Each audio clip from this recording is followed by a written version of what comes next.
Assalamualaikum warahmatullahi wabarakatuh pemirsa. Jumpa lagi di channel YouTube kami, Efren Air Family. Jangan lupa ya pemirsa, di like, share, comment, and subscribe. Pada hari ini kita ingin berbagi sedikit kepada pemirsa yang berencana ingin pergi umroh. Dimana kalau kita pergi umroh lewat travel, biasanya kita mendapatkan 3 buah tas. Yang pertama ini tas kabin.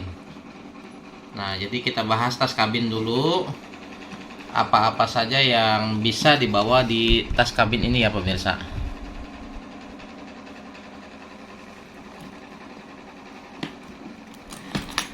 Nah, jadi pada tas kabin yang kita dapatkan dari travel biro perjalanan umroh, kita bisa saja di sini masukkan pakaian ganti. Kalau saya ini ada beberapa lembar baju. Nah, habis itu celana panjang. Nanti buat kita ganti-ganti ketika tiba di kota Madinah, karena tujuan kita adalah di kota Madinah. Kemudian ada sendal. Kalau misalnya nanti kita lama menunggu cover yang masuk bagasi, kita sudah ada sendal di dalamnya buat sholat di Masjid Nabawi. Kemudian ada sajadah. Nah, ini ada baju juga, baju koko, beberapa baju koko, kemudian sajadah. Nah, kemudian dalaman juga boleh pemirsa. Ini saya ada bawa sekitar 4 dalaman untuk yang di tas kabin ini. Kemudian kalau mau bawa kopiah juga bisa untuk sholat nanti di Masjid Nabawi. Nah, kemudian untuk pelabelan tasnya bisa menggunakan label seperti ini dengan dikasih foto kita, kemudian nama sama nomor HP. Jadi begitu misalnya, walaupun tas kabin ini kita yang membawa sendiri, kadang kalau kita ngambilnya dari di atas kabin pesawat, kalau sudah tiba di tujuan biasanya suka tertukar. Kenapa suka tertukar? Karena tasnya kan sama pemirsa. Nah, yang seperti pemirsa saksikan bahwa untuk tas kabin kita dapatnya yang seperti ini dari travel. Jadi ini sudah ada dilengkapi dengan 4 roda. Kemudian ada kode kunci. Jadi untuk kode kunci ini nanti kita setel sendiri sesuai dengan selera dan angka kita pribadi. Biasanya kalau bawaan pabrik itu angkanya 03 kali. Nah, kemudian yang seperti saya katakan tadi, bahwa antisipasi untuk tertukar dengan jamaah lain, kita kasih label. Kalau saya nih kain sasirangan, saya lilit di pegangannya, kemudian saya namai, saya kasih nama. Nah, kemudian ini ada foto dan nomor telepon juga tadi. Nah, seperti ini.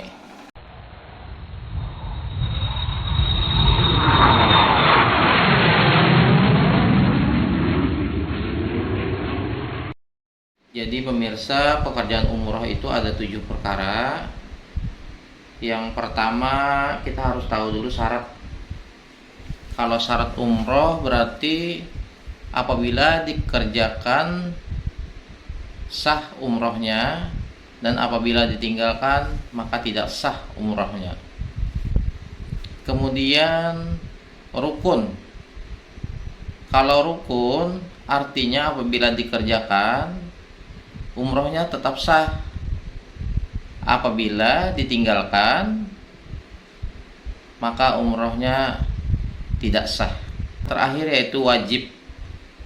Wajib berarti apabila dikerjakan maka sah umroh, dan apabila ditinggalkan juga sah umroh, tetapi membayar dam atau membayar denda. Nah, sekarang kita ingin tahu dulu syarat umroh itu ada berapa. Jadi syarat umroh itu ada 5 perkara. Yang pertama jelas harus Islam, harus beragama Islam atau Muslim. Yang kedua, syarat umroh adalah balik. Kalau biasanya laki-laki menandakan balik itu ditandai pernah bermimpi minimal 1 kali. Kemudian kalau wanita itu biasanya ditandai dengan datangnya menstruasi. Kemudian yang ketiga adalah berakal. Nah, kalau berakal jelas saja itu menjadikan syarat umroh. Kalau misalnya hilang ingatan pergi umroh, ya susah pemirsa.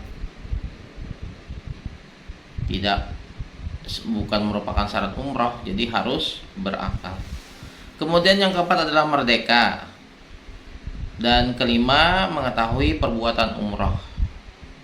Nah, kemudian rukun umroh. Rukun umroh itu ada 5 perkara. Yang pertama adalah kita memakai ihram atau kain ihram 2 helai. Kemudian harus disertai dengan niat umroh. Tawaf dilakukan sebanyak 7 kali, yaitu mengelilingi Ka'bah, Baitullah. Sa'i juga dilakukan sebanyak 7 kali. Biasanya disunatkan bagi laki-laki untuk berlari-lari kecil. Dan yang keempat yaitu atau yang terakhir adalah tahallul atau mencukur sebagian rambut, baik itu laki-laki maupun perempuan. Cuma yang perlu diperhatikan di sini pada saat tahallul, usahakan yang mencukur rambut itu sudah dicukur duluan. Artinya kita bisa gantian dengan teman. Dan semua hal tersebut dilakukan secara tertib. Dan yang terakhir pemirsa adalah mengenai wajib umrah, ada 2 perkara. Yang pertama, ihram dari mikat atau berniat di tempat yang ditentukan. Biasanya kalau travel Indonesia perjalanannya dari Jakarta atau Surabaya, biasanya kalau menuju Madinah kita mengambil mikot atau niatnya adalah di Bir Ali. Nah, tapi kalau misalnya jika ia dari Jakarta ke Jeddah menuju Mekah, maka mikatnya adalah di Yalamlam. Dan sebagian ulama berpendapat boleh saja berniat atau mengambil mikatnya di Jeddah. Kemudian wajib umroh yang kedua yaitu menjauhi larangan di dalam berumroh. Jadi ada larangan di dalam berumroh. Jadi perlu juga saya sampaikan, larangan bagi orang yang berumroh itu ada 9. Yang pertama adalah mencabut rambut atau bulu badan. Kemudian meminyaki rambut kepala, jenggot atau kumis. Yang ketiga, melaksanakan akad nikah. Yang keempat, memotong kuku. Yang kelima, bermesraan dengan istri serta syahwat. Yang keenam, perempuan haram menutup muka dan laki-laki haram menutup kepala dan memakai pakaian yang menyarung badan. Yang ketujuh, memakai minyak harum atau wangi-wangian. Yang kedelapan, membunuh binatang buruan di darat lagi halal. Dan yang kesembilan adalah jima. Jadi hal tersebut apabila kita sudah berniat dan memakai kain ihram, maka berlakulah larangan-larangan tersebut. Saya kira itu ulasan sedikit mengenai apa saja yang harus ada di dalam tas kabin. Terima kasih. Assalamualaikum warahmatullahi wabarakatuh.